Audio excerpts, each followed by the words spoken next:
학창 시절을 돌이켜 보면 주변에 공부를 못하는 학생들은 몇 가지 특징이 있는 것 같습니다. 첫째, 자신은 이제 본래 머리는 굉장히 좋은데 노력을 하지 않아서 지금 공부를 못하고 있다라고 믿습니다. 그리고 이제 내가 조금만 마음만 먹으면 금방 성적이 오를 것이다라고 착각하고 있습니다. 둘째는 평소에는 이제 공부를 하지 않다가 시험이 닥쳐오면 이제 벼락치기로 밤을 지새워서 공부할 계획을 거창하게 세우지만 조금만 자다가 일어나야지 하고 눈을 뜨면 다음 날 아침입니다. 저도 어젯밤에 이제 굉장히 피곤해가지고 조금만 쉬다가 설교를 준비해야지 했는데 눈을 뜨니까 오늘 아침이더라고요. 그래서 오늘 설교가 굉장히 짧습니다. 공부 못하는 학생들, 설교 못하는 사람의 특징이죠. 이제 마지막은 공부 못하는 학생의 특징은 수업 시간에 늘 선생님 말은 안 듣고 늘 딴짓을 하기 일쑤죠. 그래서 영어 공부하는 시간에는 혼자 이제 수학책 펴놓아서 공부를 해놓고 수학 시간에는 또 혼자 또 영어 공부하는 그런 학생들이 공부를 못하는 학생들입니다.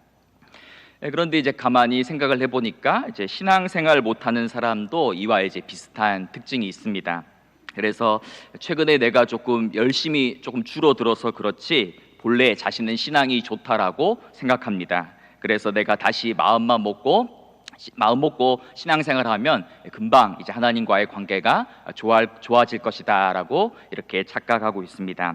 그리고 평소에는 이제 기도하지 않다가 조금만 이제 어려운 일이 닥치면 벼락치기로 이제 하나님을 찾지만 금방 기도하다가 지쳐서 이제 포기하고 다른 방법을 찾기 일쑤입니다.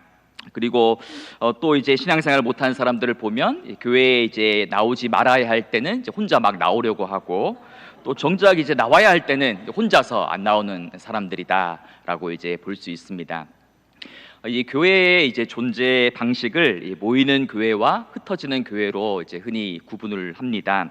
모이는 교회는 말 그대로 모여서 하나님께 예배와 또 찬양을 드리고 말씀을 배우면서 성도의 교제와 사랑을 나누는 것입니다. 흩어지는 교회는 교회에 모여서 말씀을 배우고 또 예배를 드리면서 받은 그 은혜와 그 에너지를 가지고 세상으로 나아가서 섬기고 또 봉사하고 선교하는 것을 가리킵니다. 건강한 교회가 되려면 이 모이는 교회와 흩어지는 교회 이 두 기능이 서로 긴밀하게 또 연결되어 있어야 되고 또 조화와 균형을 이루어야 합니다. 우리는 이제 이러한 교회의 모델을 초대교회에서 쉽게 발견할 수 있습니다. 먼저 이제 초대교회는 무엇보다도 모이기에 힘쓰는 교회였습니다.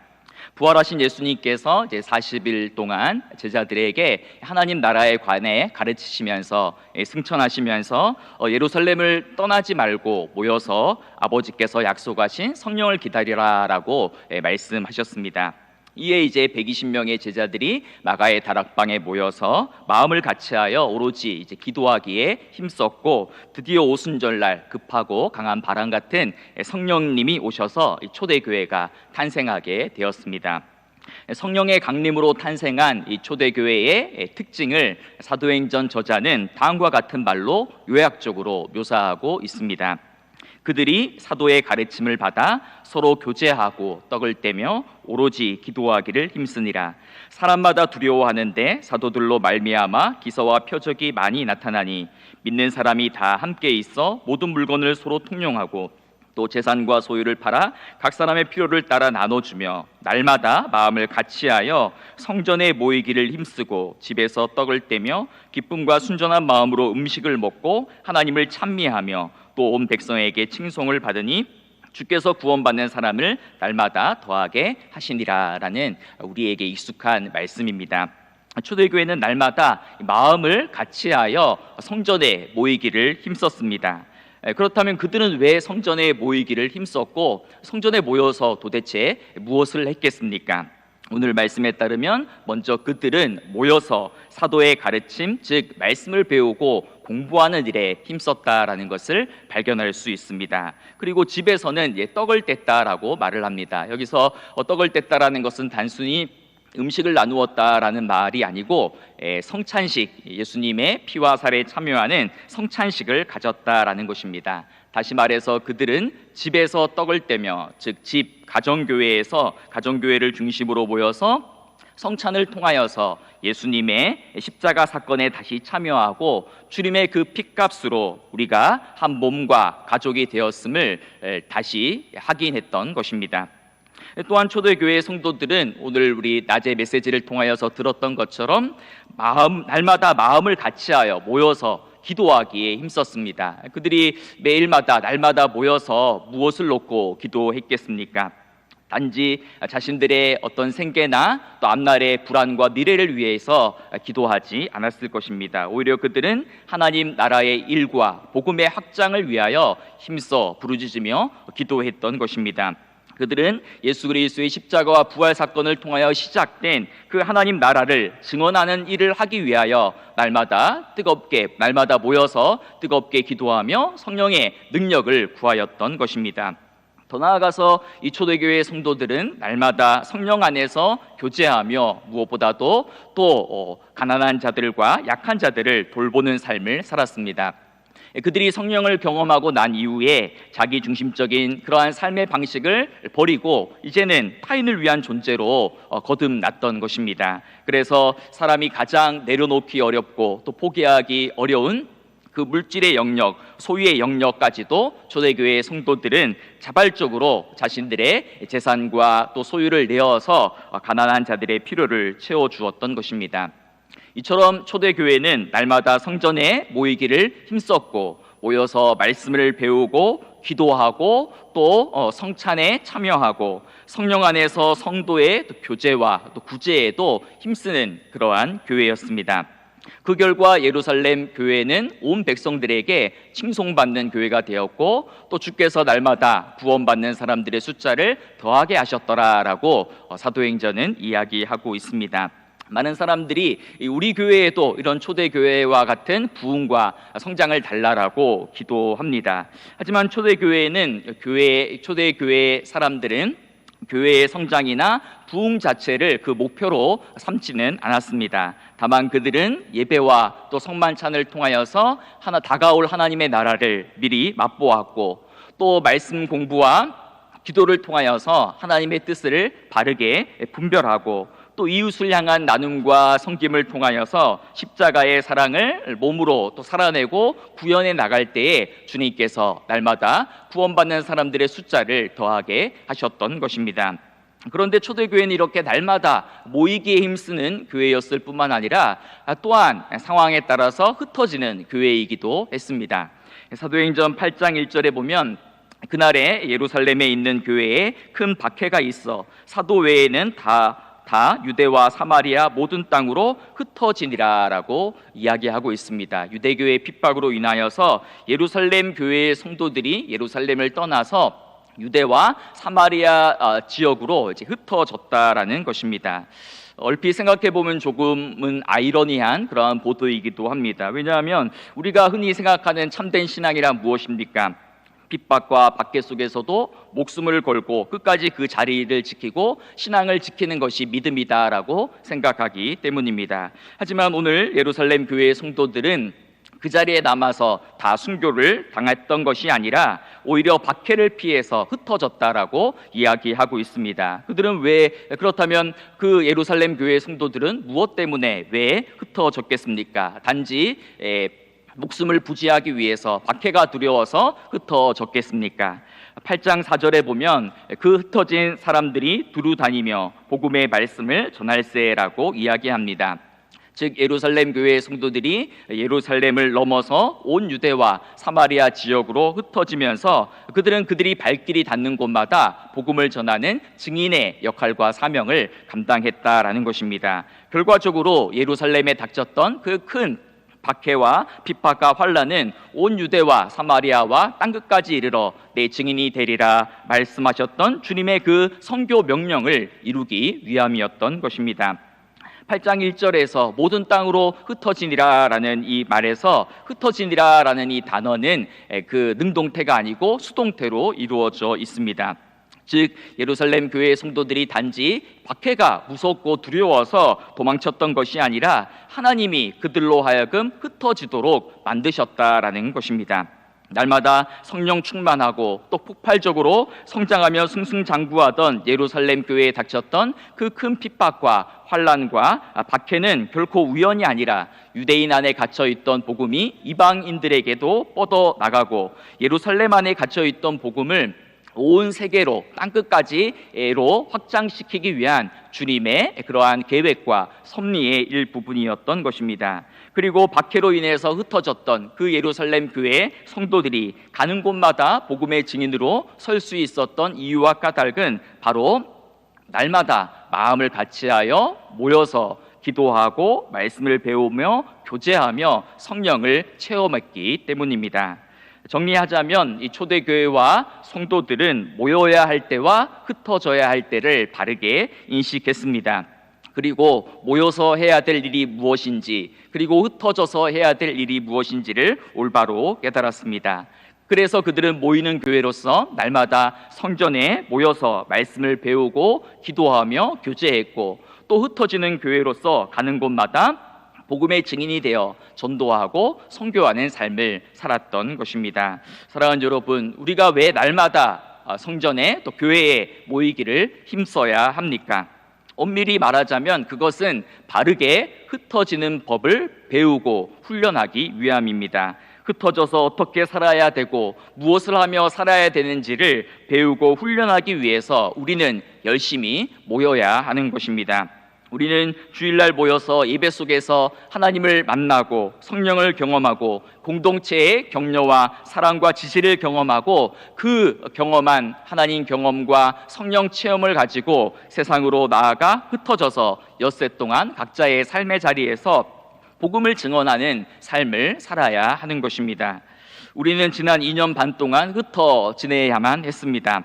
이제 우리는 다시 모여야 할 때입니다. 모이는 교회 없이 흩어지는 교회가 존재할 수 없기 때문입니다. 모여서 하나님을 만나고 성령을 경험하고 기도의 능력을 다시 뜨겁게 체험하고 성도의 교제와 사랑을 통하여서 교회 공동체의 힘을 다시금 재확인해야 합니다. 그리고 그 교회에서 만난 그 하나님 경험과 또 성령 체험과 능력을 가지고 세상 속으로 흩어져서 예수님을 자랑하고 복음을 증언하는 선교적인 삶을 살아내야 하는 것입니다. 어제 날짜 우리 기독 공보에 이런 기사가 실린 것을 보았습니다. 지난달 우리 교단 총회에서 실시한 코로나19로 인한 한국교회 교인들의 인식 변화에 관한 설문조사 결과가 어제 기독공부에 실렸습니다. 여러 가지 기사들과 항목들이 있는데요. 코로나 기간 동안 여러분은 긍정적으로 무엇을 배웠습니까? 라는 이 질문에는 사람들이 이렇게 답했습니다. 대면 예배의 소중함을 느꼈습니다. 그리고 성도 간의 교제에 대한 그 소중함과 또 중요성을 발견했습니다라고 대답했습니다.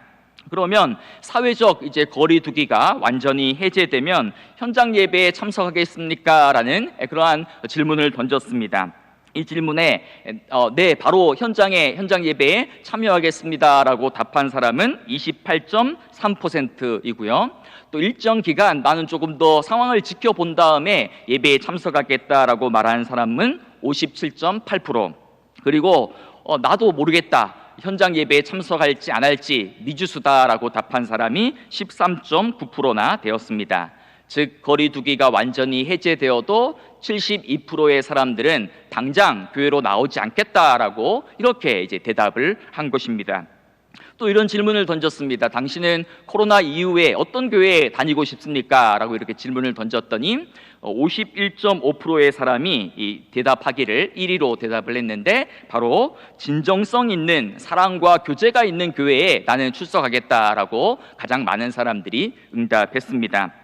코로나 이전보다 신앙이 약해진 것 같습니까? 강해진 것 같습니까? 라는 이 질문에는 코로나 이전보다 신앙이 약해졌다라고 대답한 사람이 37.6%였습니다. 그리고 코로나를 지나는 동안 영적인 갈급함이 어떻습니까? 라는 질문에는 63.9%의 사람들이 이전보다 더 갈급함을 느낀다라고 대답을 했습니다.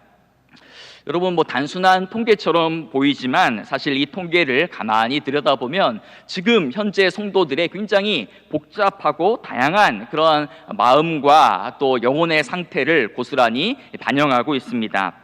대면 예배의 소중함을 알지만 정작 현장으로 예배에 나오는 것은 주저하고 있습니다. 성도의 진정한 사랑과 교제에 목말라 하면서도 정작 교회에 나와서 사람들을 만나는 것은 꺼려하고 있다는 것입니다. 영적인 갈급함과 목마름으로 온라인 교회와 또 설교를 찾아서 전전하고 있지만 정작 자신의 그 목마름을 채워줄 공동체를 만나지 못해서 힘들어하고 있는 것이 오늘 이 코로나, 포스트 코로나를 지내고 있는 우리 성도들의 현실이라는 것입니다. 오늘 히브리서 본문 25절을 보면 당시 교회 안에도 모이기를 폐하고 포기하는 사람들이 있었던 것 같습니다. 지금 이 히브리서의 수신자는 원래 유대교에 있다가 예수를 믿고 개종해서 이제 영접한 그러한 유대계 그리스도인들입니다. 하지만 이들은 유대교의 극심한 핍박과 박해 속에서 기독교 신앙에 대한 회의와 갈등을 느끼고 또 예수 그리스도에게서 떨어져서 다시금 과거의 유대교 그 신앙과 제사로 회귀해서 돌아가는 사람들이 많이 있었습니다. 그리고 이러한 극심한 핍박과 박해와 유혹 속에서 일부 성도들의 믿음이 아주 약해지면서 예배와 모임에 참석하는 것을 중단하고 게을리했던 것입니다. 특히 이 히브리서 기자는 말하기를 모이기를 중단하는 것이 어떤 사람들에게는 하나의 습관처럼 되었다라고 이렇게 이제 지적을 하고 있습니다. 여러분, 우리는 이 습관이 얼마나 중요한지 잘 알고 있습니다. 좋은 습관과 거룩한 습관은 몸에 익히기가 굉장히 어렵지만 나쁜 습관은 몸에 쉽게 배인다라는 것도 잘 알고 있고 또 작고 사소한 그러한 습관들이 모여서 우리의 존재를 형성해 나간다는 것도 잘 알고 있습니다. 여러분, 오늘 우리가 교회에 나오지 않는 이유가 단지 조금 불편하고 번거롭기 때문에 또 혹은 우리의 게으름과 나태함으로 인하여서 또 현장 예배에 나오지 않고 있다면 이것은 굉장히 심각한 문제이고 잘못된 습관이 우리 몸에 배인 것입니다. 사회적 거리두기가 해제되어서 이제 여행도 가고 친구도 만나고 영화관도 가지만 다른 일상적인 모임은 다 참여하면서도 교회에 나오는 것은 그럴듯한 핑계와 또 합리적인 이유를 대면서 미루고 유보하고 있다면 그 사람의 영혼은 병들어 있다라는 것입니다. 사랑하는 여러분, 왜 우리는 모이기를 중단해서는 안 되고 모이기를 폐하는 어떤 사람들의 습관같이 하지 말고 왜 모이기를 힘써야 됩니까? 굉장히 많은 신학적인 이유와 신앙적인 이유와 근거들이 있습니다. 첫째로 이제 교회라는 말의 어원 자체가 눈에 보이는 가시적인 형태의 모임과 회중의 모임, 회중의 형태임을 분명히 드러내고 있습니다. 이제 교회라는 그 단어를 이제 히브리어에서는 칼이라고 부르는데요. 특별한 목적을 위하여 한 곳에 모인 많은 사람들의 무리를 가리킬 때에 칼이다라고 이야기합니다. 또 우리가 잘 아는 교회라는 단어의 헬라어 에클레시아는 바로 특정한 일을 위하여 부름을 받은 사람들의 모임을 가리키는 말입니다. 즉 구약과 신약의 백성들은 예배드리기 위하여서 특정한 시간과 장소와 공간에 모여서 함께 예배를 드렸다라는 것입니다. 다음으로 우리가 모여야 되는 신학적인 이유가 있다면 그것은 우리가 믿는 예수님께서 직접 성육신하셔서 몸으로 이 땅에 오시고 몸으로 죽으시고 몸으로 부활하셨기 때문입니다. 가상 공간이나 하늘의 음성으로 우리와 교제하신 것이 아니라 친히 사람의 몸을 입으시고 인간의 몸으로 오셔서 우리를 만나 주셨기 때문입니다. 따라서 교회 역시, 교회 공동체 역시 성육신적인 교회로서 몸과 몸의 만남을 전제로, 기본적인 전제로 하고 있어야 합니다. 가상적인 공간에서는 깊이 있는 인격적인 만남과 사귐과 교제가 일어나기 힘들기 때문입니다. 만약에 가상 공간만으로도 충분하다면 우리는 먼 나라까지 많은 돈을 들여가면서 여행을 가지 않을 것입니다. 그리고 살아가는 사람을 직접 만나기 위하여서 어떤 시간이나 수고나 에너지를 쏟지도 않을 것입니다. 여러분, 교회가 무엇입니까? 교회는 예수 그리스도를 머리로 한 그 몸의 지체로서 우리가 따로따로 분리되어 존재할 수 없고 한 몸을 이루어서 서로 긴밀하게 교제하면서 세상 속에서 머리 대신 예수 그리스도를 드러내는 그 공동체가 바로 교회인 것입니다. 우리 몸의 지체가 손과 발과 다리가 따로 분리되어서 존재할 수 없듯이 교회는 그리스도의 몸으로서 교회의 모임과 예배에 참여하는 것은 너무나 당연하고 기본적이고 마땅한 일입니다. 그렇다면 우리는 이 교회에 모여서 무엇을 해야 되겠습니까? 오늘 본문 24절에 보시면 서로 돌아보아 사랑과 선행을 격려하며라고 이야기합니다. 우리가 관심을 가지고 깊이 생각해야 될 것, 또 깊이 숙고해야 될 것은 어떻게 하면 우리가 모여서 서로 사랑할 수 있을까? 어떻게 하면 우리가 모여서 서로가 서로를 격려하고 힘과 용기를 북돋아 줄 수 있을까? 그것을 깊이 고민하고 또 숙고하고 생각해야 된다라는 것입니다. 즉 우리가 교회에 모이는 이유, 교회에 모여서 해야 될 일과 사명은 바로 서로 사랑과 선행을 격려하는 일이다라는 것입니다. 어제 기도 공부를 일부 읽으면서 이제 코로나 기간 동안 사람들이 이 성도의 그 교제와 사랑에 목말라 하면서도 정작 교회에 나와서 사람들을 만나는 것을 꺼려하는 이유가 무엇일까 이렇게 나름대로 생각해 보았습니다. 왜 그렇겠습니까? 많은 이유가 있겠지만 혹시라도 그 이유 중에 하나가 바로 지난 과거에 교회에서 내가 누군가로부터 또 말로 상처를 받고 또 누군가로부터 또 받았던 그러한 이제 상처되는 말 때문이지는 않을까라는 생각을 해보았습니다. 모든 사람들은 다 사랑과 칭찬과 인정과 격려의 그러한 말들에 굶주려 있습니다.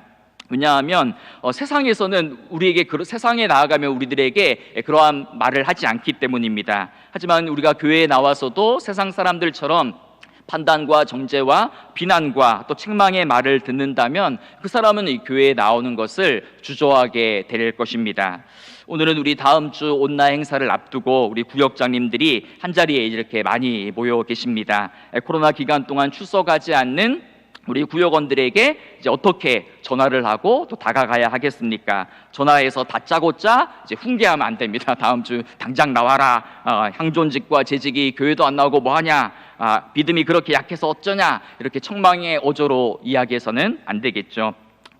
오히려 부드럽고 또 따뜻한 말로 공감해주고 또 위로해주고 그 사람의 이야기를 들어주고 또 인내하고 사랑으로 격려하고 칭찬하고 품어주면서 힘과 용기를 북돋아주는 그러한 말을 해야 될 것입니다.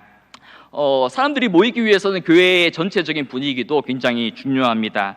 여러분 한번 옆 사람을 한번 슬쩍 쳐다보시기 바랍니다. 아무 말 안 하고 여러분들이 가만히 있으면 얼굴만 봐도 굉장히 무섭습니다. 저를 포함해서 우리 모두가 사실 인상이 별로 안 좋아요. 인상이 안 좋기 때문에 우리가 말이라도 좀 부드럽고 이제 온유하게 이제 해야 됩니다. 근데 어떤 분들은 늘 말할 때마다 전투적으로 막 싸우듯이 말하고 이제 막 훈계하듯이 말하는 그런 습관을 지닌 분들이 계신데요. 아무리 이제 바른 말, 합리적인 말, 옳은 말이라 할지라도 좋은 말 그릇에 담아서 표현할 줄을 알아야 됩니다. 여러분, 우리가 아무리 많은 돈을 들여가지고 이렇게 큰 행사를 한다 하더라도 사실 만나서 우리가 말 한마디 잘못하면 그 사람이 다시는 교회에 안 나올 확률이 많습니다. 그래서 지혜로운 사람들은 가능한 말을 하지 말아야 됩니다. 그냥 말을 아끼는 것이 제일 좋습니다. 그래서 우리 구역장님들이 많이 모였는데요. 다음 주에는 그냥 말하지 마세요. 왔으면 뭐 다음 주에 나와래 말하지 말고 그냥 바보처럼 웃기만 하시면 돼요. 웃기만 해주시고 환영하고 또 환대해 주시면 됩니다. 그리고 오랜만에 나온 그 구역원이 있으면 몰래 저 뒤편으로 가가지고 기념품을 2개 챙겨주시면 됩니다. 네, 그러면 이제 교회에 나오게 되는 것이죠. 어떻게 하면 우리가 우리 구역원들을 또 나오지 않은 사람들을 성도들을 칭찬하고 격려하고 또 세워줄 수 있을까? 그것을 고민하고 숙고해야 된다라는 것입니다. 오늘 히브리서 기자는 이 유대교의 핍박과 또 박해, 유혹에 흔들리지 말고 끝까지 믿음을 지키라라고 권면하고 있죠. 그래서 22절과 23절을 보면 우리가 마음의 뿌림을 받아 악한 양심으로부터 벗어나고 몸은 맑은 물로 씻음을 받았으니 참 마음과 온전한 믿음으로 하나님께 나아가자. 또 약속하신 이는 믿부시니 우리가 믿는 도리의 소망을 움직이지 말며 굳게 붙잡자라고 이야기합니다. 즉 핍박과 박해와 유혹 속에서도 하나님을 향한 그 믿음과 소망을 흔들림 없이 굳게 붙잡고 믿음의 경주를 완주하자라는 그러한 권면입니다. 그런데 이 믿음의 경주는 혼자서 할 수 없습니다. 그러하기에 날마다 모여서 공동체의 사랑과 지지와 격려 안에서 함께 믿음과 또 소망과 사랑 안에서 전진하며 나아가라는 그러한 말씀이 오늘의 주요 메시지인 것입니다. 여러분, 신앙생활은 결코 혼자서 할 수 없습니다. 아무리 활활 타오르는 장작이라 할지라도 장작 더미에서 숯불을 내오면 금방 식어버리고 또 꺼져버리고 맙니다. 인터넷으로 아무리 좋은 설교를 듣고 아무리 좋은 교회를 찾아 전전한다 할지라도 특정 공동체에 소속되어 있지 않으면 그 사람의 믿음과 사랑과 소망은 더 약해지고 메말라 갈 수밖에 없는 것입니다. 모든 것이 다 완벽하고 모든 것이 다 마음에 들진 않는다 할지라도 우리는 함께 몸을 부대끼고 다시 껴안아주며 함께 모여서 찬양하고 노래하며 다시 춤추기를 시작해야 하는 것입니다. 여러분, 우리는 다시 교회로 모여야 합니다. 마음을 같이하여 힘써 교회에 모이기를 더욱더 노력해야 합니다. 우리가 코로나 기간 동안 모이는 교회를 강조할 때 세상은 어떻게 우리를 향해 비난했습니까? 교회가 저 봐라, 헌금을 못 거두니까 저렇게 난리를 친다. 교회 운영과 교세 때문에 저렇게 모임을 강조한다라고 비판했습니다. 우리가 다시 교회에 모이는 이유는 교회를 잘 운영하기 위하여, 교세를 확장하기 위해서 우리가 모이는 것이 아닙니다. 우리가 다시 모이는 이유는 참 마음과 온전한 믿음으로 하나님께 나아가 예배를 드리고 그 예배 속에서 성령의 임재와 능력을 체험하고 기도의 능력을 경험하고 공동체의 격려와 사랑과 지지 속에서 흔들리지 않고 우리가 붙들고 있는 믿음과 소망을 굳게 지키고 붙들기 위하여서 우리가 힘써 모여야 하는 것입니다. 우리가 다시 모이는 이유는 서로 돌아보아 사랑과 선행을 격려하며 서로 기도하고 위로하고 또 축복하며 대접하고 섬기고 서로의 짐을 대신 져주기 위하여서 다시 힘써 모여야 하는 것입니다. 우리가 다시 모이는 이유는 모여서 하나님 나라가 무엇인지를 다시금 공부하고 배워서 그것을 일상 속에서 확장해 나가기 위하여서 다시 모여야 하는 것입니다. 우리가 다시 모이는 이유는 교회에서 뜨거운 성령의 능력과 사랑을 경험하고 세상으로 흩어져서 각자의 삶의 자리에서 복음을 증언하는 선교적인 삶을 살기 위하여서 다시 교회로 모여야 하는 것입니다.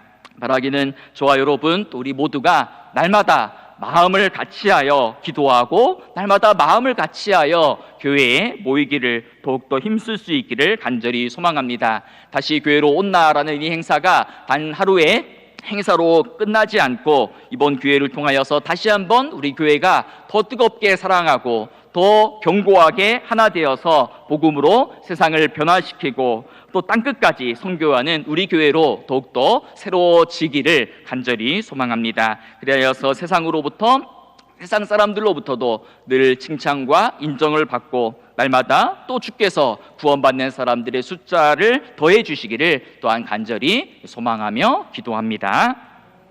사랑의 하나님, 날마다 마음을 같이하여 교회에 다시 모이기를 힘쓰고 하나님 나라를 마음에 품고 기도하는 일에 오로지 힘쓰는 저희들이 되게 하여 주옵소서. 다시 모여서 하나님의 말씀에 귀를 기울이고 성령을 다시금 뜨겁게 체험하며 서로 돌아보아 사랑과 선행을 격려하며 그 놀라운 능력과 사랑을 가지고 일상으로 흩어져서 예수님만 자랑하고 복음을 증언하는 선교적인 삶을 살게 하여 주옵소서. 다시 모여서 예배드리고 다시 말씀으로 양육받고 다시 사귐으로 하나 되어 세상을 변화시키고 이롭게 하며 날마다 삶의 자리에서 만나는 사람들마다 제자를 삼고 또 땅끝까지 나아가 선교하는 우리 대구제일교회가 되게 하여 주옵소서. 예수님의 이름으로 기도합니다. 아멘.